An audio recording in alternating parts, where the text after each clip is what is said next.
बहुत पुराने ज़माने का जिक्र। किसी शहर में अमानत नामी एक शख्स रहता था। वो गल्ला फरोशी का काम करता था और शहर के बीचों बीच एक बड़े बाजार में इसकी गले की दुकान थी। इस दुकान में गंदम, चावल, गुड़, शक्कर, मकई और दालें फरोख्त होती थीं। इसकी ईमानदारी, खुश अखलाकी और गले के मुनासिब दामों की वजह से लोग दूर दूर से इसकी दुकान में सौदा लेने आते थे। इसकी दुकान में दो नौउम्र लड़के भी काम करते थे। एक का नाम एहसान था और दूसरे का मकसूद। दोनों तकरीबन हम उम्र ही थे और कोई 12 साल के होंगे। उन लड़कों का ताल्लुक गरीब घरानों से था और दोनों के बाप इस दुनिया में नहीं थे। वो अमानत के मोहल्ले में ही रहते थे और उसे उनके घर के हालात का इल्म था, इसलिए उसने इन्हें अपनी दुकान में काम करने के लिए रख लिया था। यहाँ से इन्हें जो कुछ भी मिलता था वो उसे अपनी माँ के हाथ पर रखते, जिससे वो घर का खर्च चलाती थीं। ये दोनों बड़ी मेहनत और जान फशानी से अमानत का हाथ बटाते थे। अमानत उनकी मेहनत और ईमानदारी से बहुत खुश था। एक रोज दोपहर का वक्त था, सख्त गर्मी पड़ रही थी। गर्मी की वजह से सारा बाजार सुनसान पड़ा था और लोग अपने अपने घरों में आराम कर रहे थे। एहसान और मकसूद दुकान के एक कोने में दोपहर का खाना खाकर बैठे हुए थे।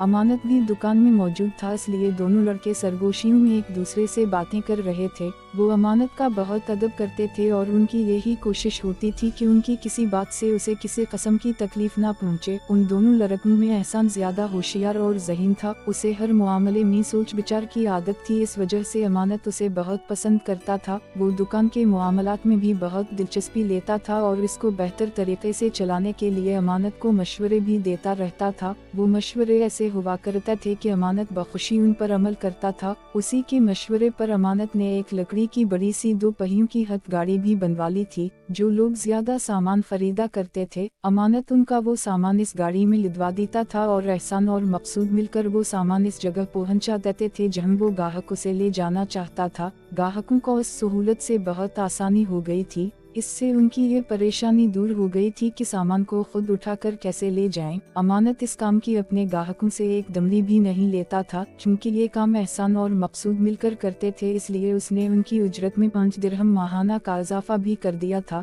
समझो ये उनकी मेहनत का इनाम था। इस वक्त काम तो कोई था नहीं। गर्मी की वजह से ग्राहक दूर दूर तक नजर नहीं आ रहे थे और बाजार में सन्नाटा छाया हुआ था, इसलिए अमानत ने सोचा कि घर का एक चक्कर लगा ले, शाम से पहले फिर आ जाएगा। उसने गले में पड़ी अशरफियों और दरहम एक थैली में भरी और इन्हें अपने चप्पे की जेब में रखा और उठने ही वाला था कि दुकान के दरवाजे पर एक लंबा चौड़ा शख्स नमूदार हुआ। इसके चेहरे पर घनी दाढ़ी मूंछें थीं और उसने सर पर एक कपड़ा लपेट रखा था। उसे दुकान में आता देखकर अमानत दोबारा अपनी जगह पर बैठ गया और उसे देखने लगा। इस आदमी के कपड़े इतने कीमती थे कि अमानत के जहन में ख्याल आया कि वो कोई बहुत ही अमीर कबीर आदमी है। वो आदमी अंदर आ गया तो अमानत ने कहा, फरमाइए, मैं आपकी क्या खिदमत कर सकता हूँ। इस आदमी को देखकर एहसान और मकसूद भी अपनी जगह से खड़े होकर इसके नजदीक आकर खड़े हो गए।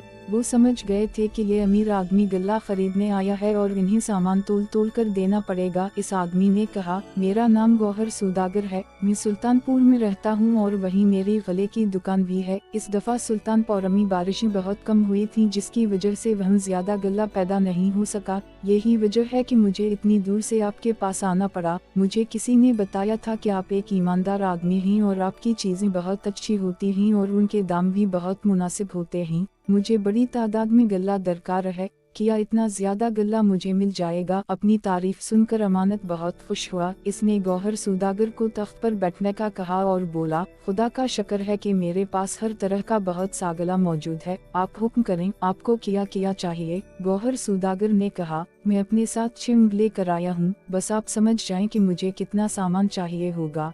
इसकी बात सुनकर अमानत हैरान रह गया। इसने आगे झुक कर दुकान से बाहर झांका। बाहर 6 ऊँट खड़े थे, उनकी रसीन सियाह फार्म गुलामों ने थाम रखी थी। इसने कहा, आप मुझे बता दें कि आपको कौन कौन सी अशिया चाहिए, मैं इन्हें निकलवा कर दे दूंगा। गौहर सौदागर ने उसको सामान बताना शुरू किया। अमानत इन चीजों को लिखता गया। एहसान और मकसूद ने बड़ी फिरती से सारा सामान बड़े से तराजू में तोल तोल कर दुकान के बाहर रखा, जिसे गौहर सौदागर के गुलाम उठा उठा कर ऊँटों पर लादने लगे। इस दौरान अमानत हिसाब किताब करने लगा कि कल सामान की क्या कीमत है। इसने तमाम अशिया की तफसील लिखकर उनके आगे उनकी कीमत भी लिख दी थी। सारा सामान 5000 अशरफीव का था। गौहर सौदागर ने हजार अशरफीव की 5 थैलियां निकालकर अमानत के हवाले की। अमानत ने एक थैली को अलट कर उनकी अशरफियां तख्त पर घेर की और मकसूद को पास बैठा कराने गिनने का कहा। खुद उसने दूसरी थैली खोल ली थी और आन में मौजूद अशरफी को गिनने लगा। बैककोट अचानक बेफाली में मकसूद का हाथ अशरफी के घर से टकरा गया और चंद अशरफीन जमीन पर गिर पड़ी। ये अचानक ही और गैर इरादी तौर पर हुआ था। अपनी इस हरकत पर मकसूद शर्मिंदा नजर आने लगा। एहसान नजदीक ही खड़ा था। इसने जल्दी जल्दी अशरफीन जमीन से उठाना शुरू कर दी और इन्हीं तख्त पर रखने लगा। अचानक एक बात देखकर अमानत सकते में आ गया। उसे अपनी आंखों पर यकीन नहीं आ रहा था। जब एहसान इन अशरफी को जमीन से उठा रहा था तो इसने आंख बचाकर एक अशरफी अपनी जेब में डाल ली थी। वो इस बात से बेखबर था कि अमानत उसे देख रहा है। अमानत इस पर बहुत इत्मीनान करता था और उसे बहुत अच्छा लड़का समझता था। इसकी इस हरकत से उसे दिल्ली सदमा पहुंचा, मगर उस वक्त तो उसने एहसान से इस बारे में एक लफ्ज भी नहीं कहा और ऐसा बन गया जैसे उसे कुछ पता ही नहीं है। इसने सोच लिया था कि जब गौहर सौदागर चला जाएगा तो वो एहसान से इस बारे में पूछगछ करेगा। चोरी करना बुरी बात होती है। उसने फैसला कर लिया कि इस हरकत के नतीजे में वो अब उसे अपनी दुकान में भी नहीं रखेगा बल्कि नौकरी से निकाल देगा। थोड़ी देर बाद जब इन्होंने पांचों थैलीव की अशरफी गिन ली तो अमानत ने देखा कि एहसान दुकान में मौजूद नहीं था। इसके जहन में आया कि शायद वो अशरफी को कहीं छुपाने गया है। एक मर्तबा फिर अमानत को इसकी हरकत पर अफसोस हुआ। वो तो उसे एक बहुत ही अच्छा और हाथ का साफ लड़का समझता था, मगर आज उसने एक अशरफी की चोरी करके उसके इत्मीनान को ठेस पहुंचा दी थी। अमानत की दुकान सामान से तकरीबन खाली हो चुकी थी और आस में मौजूद सामान ऊँटों पर लाद दिया गया था। चारों गुलाम इस मशक्कत के काम से पसीना पसीना हो रहे थे। अमानत ने मकसूद को बाजार की तरफ दौड़ा कि वो जल्दी से उनके लिए शरबत ले आए। चारों गुलाम काम खत्म करके एक कोने में बैठ गए थे। मकसूद जल्द ही ठंडा और खुश जायका शरबत ले आया और मिट्टी के आबखोरों में डालकर सबको पेश किया। अभी वो लोग शरबत पी ही रहे थे कि अमानत की नज़र दूर से आते हुए एहसान पर पड़ी। इसे देखकर अमानत को एक मर्तबा फिर वो वाकया याद आ गया जब एहसान सबकी नज़र बचाकर एक अशरफी अपनी जेब में डाल रहा था। इसकी इस हरकत पर अमानत को दोबारा अफसोस होने लगा। वो उन दोनों लड़कों को अपनी औलाद की तरह चाहता था। एहसान की चोरी की वजह से उसे बहुत सदमा हुआ था। अचानक अमानत ने देखा कि एहसान अकेला नहीं है, इसके साथ 6 सिपाहियों का दस्ता भी था। थोड़ी देर में वो सब दुकान पर पहुंच गए। दुकान में दाखिल होते ही एहसान ने सिपाहियों से कहा, यही वो शख्स है जिसके मुताल्लिक मैंने दारोगा साहब को बताया था। 2 सिपाहियों ने झपट कर गौहर सौदागर को अपनी गिरफ्त में ले लिया। इस सूरत हाल से अमानत बहुत परेशान हो गया था। इसने निहायत गुस्से से कहा, एहसान, ये क्या बदतमीजी है। ये एक मज़द सौदागर हैं, उनके साथ ये सुलूक मैं बर्दाश्त नहीं कर सकता।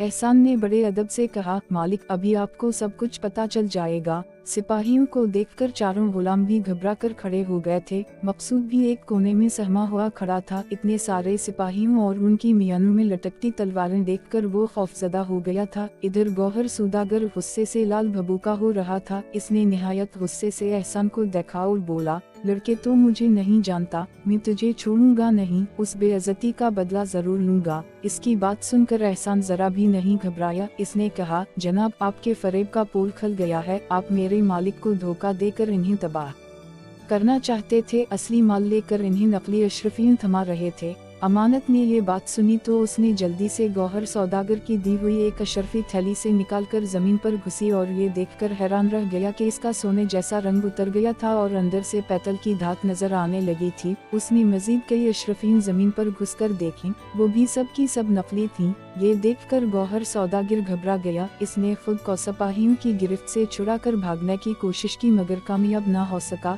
सिपाहियों ने गुलामों से कहकर अमानत का सारा सामान ऊँटों पर से उतार कर वापस दुकान में रखवाया और उनको भी गिरफ्तार करके अपने साथ ले गए। सिपाही अपने साथ नकली अशरफी की थैलियां भी ले गए थे ताकि इन्हें मुजरिम के साथ काजी के सामने पेश किया जाए। ये हंगामा देखकर आसपास के लोग भी वहीं जुमा हो गए थे और मुख्तलिफ सवालात कर रहे थे। अमानत ने इन्हें इस वाकया के मुताल्लिक बताया। वो बहुत खुश था कि वो एक बड़ा धोखा खाने से बच गया है। जब लोगों का झमघटा कम हुआ तो उसने बड़ी मोहब्बत से एहसान को अपने करीब बिठाया और बोला, एहसान, जब तुम एक अशरफी छुपा कर अपनी जेब में रख रहे थे तो मैंने तुम्हें देख लिया था और मुझे तुम्हारी इस चोरी पर बहुत अफसोस हुआ था। ये तो मुझे अब पता चला है कि तुम चोर नहीं थे और जो कुछ भी कर रहे थे मेरे फायदे के लिए ही कर रहे थे।